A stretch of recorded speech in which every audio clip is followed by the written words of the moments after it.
Ni Kristo nagkupot kanako, kay siya namatay alang sa tanan. aron ang among kinabuhi dili na para sa kaugalingon, kundi para sa hari nga nagluwas kanamo.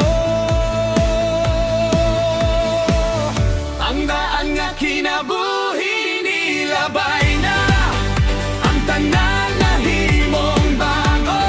Sa grasya mo ako gibago, gihimo mong anak sa Dios.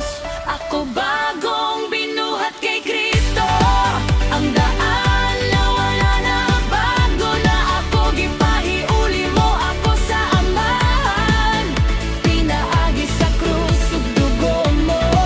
Imong gugma akong ipadayag sa matag tawo sa kalibutan. Kami mga sinugo ni Kristo, magdala sa mensahe sa kaluwasan.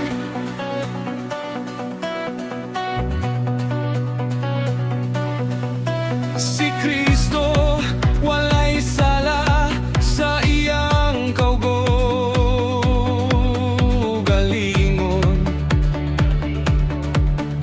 Apan siya nahimong halad,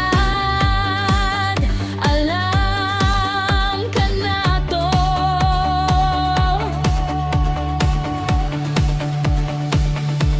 Aron pinaagi kaniya, mahimo kitang matarong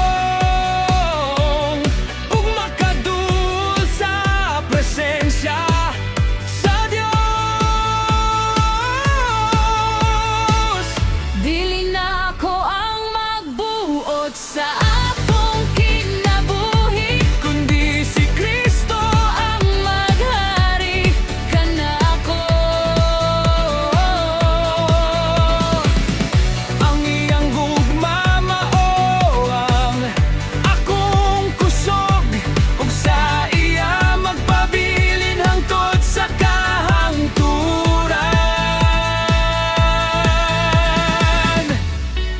Ako bagong binuhat kay Kristo, ang iyang grasya naghatag og kagawasan. Maglakaw ako sa bagong kinabuhi, kay ang gugma niya Walay katapusan.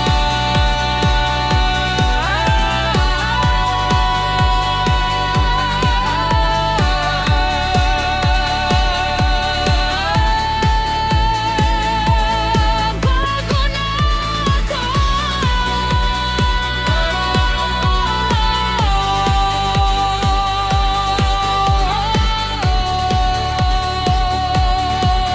Kay Kristo buhi sa akong kasing-kasing.